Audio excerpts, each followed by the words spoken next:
إن الحمد لله نحمده ونستعينه ونستغفره ونعوذ بالله من شرور أنفسنا وسيئات أعمالنا من يهده الله فلا مضل له ومن يضلل فلا هادي له أشهد أن لا إله إلا الله وحده لا شريك له وأشهد أن محمدا عبده ورسوله لا نبي بعده اللهم صل على محمد وعلى آل محمد كما صليت على إبراهيم وعلى آل إبراهيم إنك حميد مجيد أيها الناس أوصيكم ونفسي بتقوى الله فقد فاز المتقون فقال تعالى في كتابه الكريم أعوذ بالله من الشيطان الرجيم بسم الله الرحمن الرحيم يا أيها الذين آمنوا اتقوا الله حق تقاته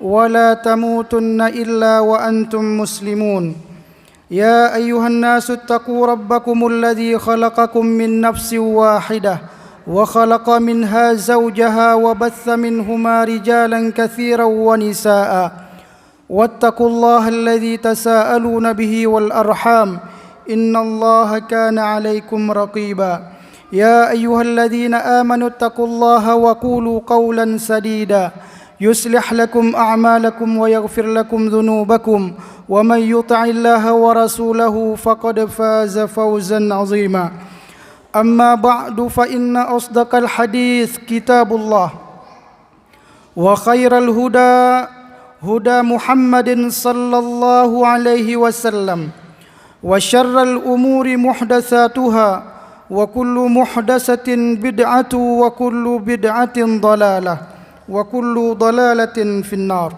والعياذ بالله من النار.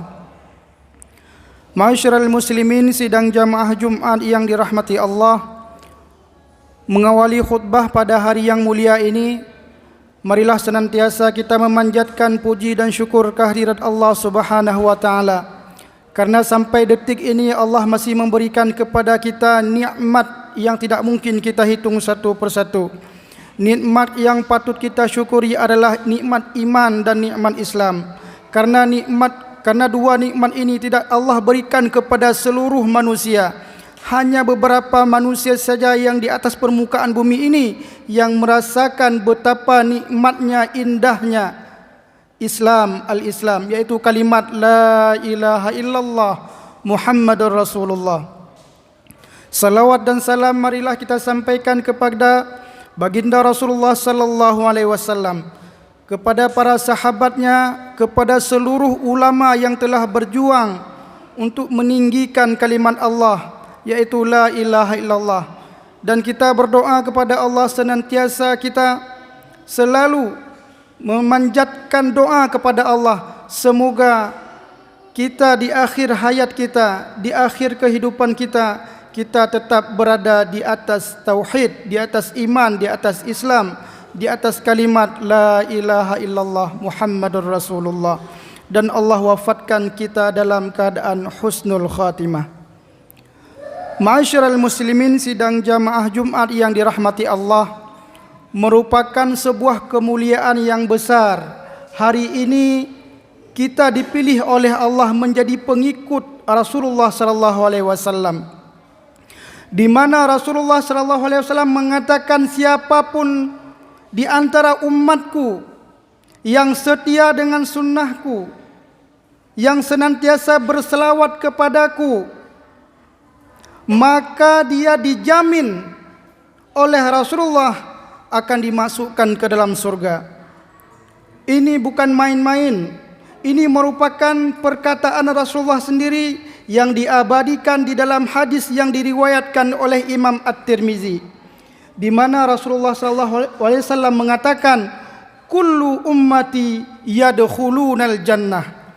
Setiap umatku, berarti seluruh yang mengaku diri sebagai pengikut Rasulullah, dia dijamin masuk surga. Kullu ummati yadkhulunal jannah. Setiap umatku akan masuk ke dalam surga. Ini sebuah berita gembira dari Rasulullah. Kullu ummati yadkhulul jannah illa man aba, kecuali orang yang enggan untuk masuk surga. Para sahabat bertanya, wa may ya'ba ya Rasulullah, siapa orang yang enggan untuk masuk surga? Qala man ata'ani dakhalal jannah wa man asani faqad aba. Orang yang taat kepada sunnahku, kata Rasulullah, maka dia akan bersamaku di surga. Dan orang yang enggan keluar dari garis tuntunanku, keluar dari ajaranku, maka dia enggan untuk masuk surga. Siapa hari ini yang tidak ingin melihat wajah Rasulullah, yang selalu di bibir kita senantiasa mengucapkan salawat kepadanya, Allahumma salli ala Muhammad wa ala ali Muhammad. Siapa hari ini tidak rindu dengan Rasulullah? Kapan lagi kita akan melihat Rasulullah kecuali di surga kelak? Siapa hari ini tidak rindu dengan sahabat-sahabat Rasulullah? Maka oleh karenanya hari ini kita yang hadir di masjid ini, yang seiring sebahu sejalan, duduk bersama-sama, kelak di surga nanti kita akan berjumpa lagi dengan orang-orang muslimin, dengan kawan-kawan kita, akan berjumpa lagi dengan ayah bunda kita yang telah meninggal dunia, akan berjumpa lagi dengan saudara-saudara yang telah meninggal dunia, dengan syarat. Yang pertama, dia tetap berada di atas tauhid, la ilaha illallah. Yang kedua, senantiasa dia mengikuti tuntunan dan ajaran Rasulullah. Cuma dua saja, dua syarat saja untuk masuk surga. Yang pertama, berada di atas tauhid. Yang kedua, ikut Rasulullah. Cuma dua. Maka oleh karena itu Rasulullah SAW mengatakan kepada kita, ada 4 hal yang memudahkan kita untuk masuk ke dalam surga. Di antaranya sebagaimana hadis yang diriwayatkan oleh Imam At-Tirmizi, Rasulullah SAW bersabda, ayyuhan nas, wahai seluruh manusia, afsyus salam, tebarkan salam. Wa at'imut ta'am, berilah makan orang-orang yang membutuhkan. Wasilul arham, sambunglah tali silaturahmi. Tadkhul wa sallu bin nas wan nasu niyam, salatlah pada malam hari ketika manusia telah tertidur lelap. Tadkhulul jannata bisalam, maka engkau akan masuk surga dalam keadaan selamat. Ada 4 perkara yang memudahkan kita masuk ke dalam surga. Yang pertama, afsyus salam, tebarkan salam. Ketika kita berjumpa dengan sahabat kita, dengan kawan kita, ucapkan assalamualaikum. Ketika kita masuk rumah, jangan lupa kita mengucapkan assalamualaikum. Jangan kita menganggap remeh kalimat salam ini, karena itu adalah doa yang mengantarkan kita ke dalam surga. Maka Rasulullah SAW menempatkan 4 perkara, salah satunya adalah mengucapkan salam berada pada tataran, pada peringkat yang pertama. Ketika kita bertemu dengan sahabat kita, ketika dia mengucapkan assalamualaikum warahmatullahi wabarakatuh, maka otomatis dia mendoakan kita semoga kita berjumpa kelak di dalam surga Allah. Maka oleh karena itu kita masuk rumah, kita mengucapkan salam kepada istri kita, kita mengucapkan salam kepada anak kita, otomatis kita mendoakan istri dan anak kita supaya masuk surga. Jangan kita anggap remeh. Maka oleh karenanya Rasulullah SAW senantiasa terus menebarkan salam. Bagaimana cara menebarkan salam? Sangat mudah, yaitu dengan mengucapkan assalamualaikum. Sambil kita berjalan, berjumpa kita sama teman, kemudian kita bersalaman, maka sebelum kita melepaskan tangan kita, dosa kita berguguran dengan kawan yang kita salami tersebut. Maka senantiasa kita bersalaman. Kalau kita bertemu, ucapkan salam dan bersalaman, maka dosa kita nanti di akhirat gugur. Kenapa? Karena kita telah bersalaman di dunia, nanti di akhirat tidak ada lagi dosa. Sangat mudah. Kemudian yang kedua, kata Rasulullah, wa at'imut ta'am, berilah makan orang yang membutuhkan. Kepada siapa kita memberikan makanan? Tidak lain dan tidak bukan adalah kepada fakir miskin. Kalau Allah menitipkan harta kepada kita, ada harta yang lebih kepada kita, jangan lupa ada tetangga kita, ada masyarakat kita yang miskin, sisihkan kepada mereka. ada korban gempa bumi, ada korban banjir. Sisihkan sedikit harta kita untuk membantu mereka. Sekarang banyak sekali kejadian gempa bumi, tanah longsor, banjir di mana-mana. Sisihkan sebahagian harta kita untuk membantu saudara-saudara kita. Kenapa? Karena seberapa rupiah pun yang kita bantu dicatat oleh malaikat, dan itu akan menyelamatkan kita dari api neraka. Kata Rasulullah, ittaqun nar walau bisyikit tamri. Hendaklah kamu berlindung dengan api neraka walaupun kamu bersedekah dengan setengah kurma.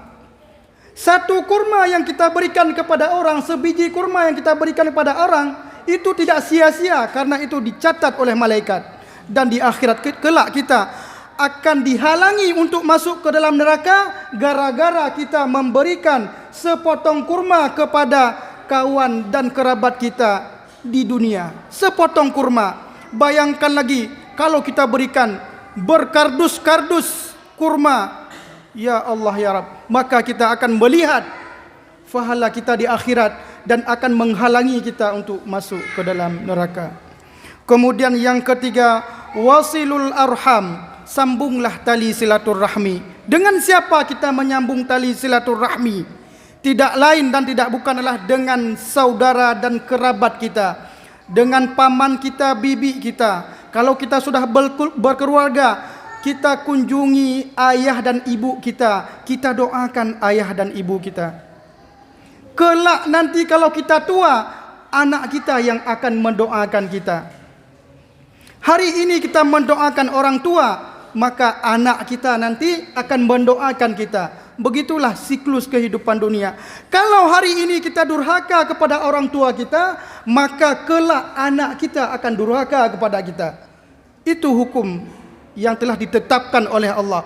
Kalau hari ini hubungan dengan ibu dan ayah kita buruk, maka anak kita akan hubungan dengan kita akan buruk pula. Hari ini kalau masih ada orang tua, doakan mereka. Doakan kebaikan mereka. Kalau mereka telah meninggal dunia, doakan semoga mereka diberikan keluasan lapang dalam kubur, diampuni dosa-dosanya. Karena kelak ketika orang tua kita dibangkitkan di akhirat kelak, dia terheran-heran, orang tua kita terheran-heran. Ya Allah, kenapa saya masuk surga? Padahal dulu ayah kita mungkin tidak terlalu banyak amal di dunia. Allah menjawab, karena istighfar anakmu kepadamu.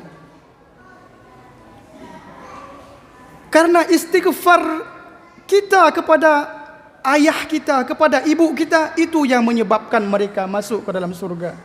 Maka hari ini habis salat, dimanapun kita berada, jangan lupa kita doakan orang tua kita. Jangan lupa kita doakan orang tua kita, karena doa itu tidak akan sia-sia. Dan yang keempat, yang memudahkan kita masuk ke dalam surga, yaitu kita melakukan salat tahajud. Ini yang mungkin agak sulit kita lakukan. Hanya segelintir manusia saja yang mampu kemudian dia melakukan salat malam. Tapi walaupun sulit, demikian sulit untuk kita salat malam, coba kita biasakan diri, paling tidak 1 atau 2 rakaat saja sebelum salat subuh, itu sudah dihitung salat malam. Sebelum azan subuh, kalau kita sempat untuk masuk masjid, kemudian kita berniat, saya salat tahajud dalam hati, maka itu sudah dicatat bahwa kita telah melaksanakan salat tahajud. Walaupun kita kerjakan 3 rakaat, 2 rakaat ditambah dengan 1 witir, itu sudah dihitung salat tahajud. Sebelum salat subuh kita biasakan itu, dan setelah salat subuh jangan tinggalkan 2 rakaat. Rasulullah mengatakan, rak'atail fajri khairum minad dunya wa ma fiha. 2 rakaat sebelum subuh itu pahalanya lebih baik daripada dunia dan seisinya. Inilah sebagai mauizah bagi khatib sendiri dan kepada para jamaah sekalian untuk saling mengingatkan, semoga kita di akhirat kelak berjumpa kembali. Hari ini kita melihat wajah-wajah saudara kita, kelak kita akan melihat kembali wajah-wajah saudara kita. Kenapa nanti di akhirat ada saudara-saudara kita yang mungkin dimasukkan oleh Allah ke dalam neraka? Kita komplain kepada Allah, ya Allah, dulu dia salat bersama saya di masjid ini, maka angkat dia dari neraka. Bisa seperti itu. Itu disebut dengan pertolongan atau syafaat yang Allah berikan. Karena hari ini kita bersama-sama di masjid ini melihat wajah-wajah. Ya Allah, kenapa si fulan itu di neraka? Ya Allah, kenapa si fulan itu di neraka? Angkat dia, karena dia dulu bersama-sama di masjid salat Jumat bersama saya. Maka angkat dia.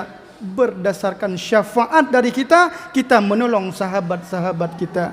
Maka oleh karena itu, marilah kita kemudian memperbanyak kawan-kawan yang salih, kawan-kawan yang taat kepada Allah, karena kelak dia akan memberikan syafaat kepada kita. Semoga kita nanti diwafatkan oleh Allah dalam keadaan husnul khatimah. Amin ya rabbal alamin. Ini yang dapat khatib sampaikan. Semoga bermanfaat kepada khatib sendiri dan para jamaah sekalian. Semoga kita terakhir kali berjumpa dengan Rasulullah sallallahu alaihi wasallam di dalam surga yang kekal abadi. Barakallahu li wa lakum fil Qur'anil azim wa nafa'ani wa iyyakum bima fihi minal ayati wadh-dhikril hakim wa taqabbala minni wa minkum tilawatahu innahu huwas samiul alim.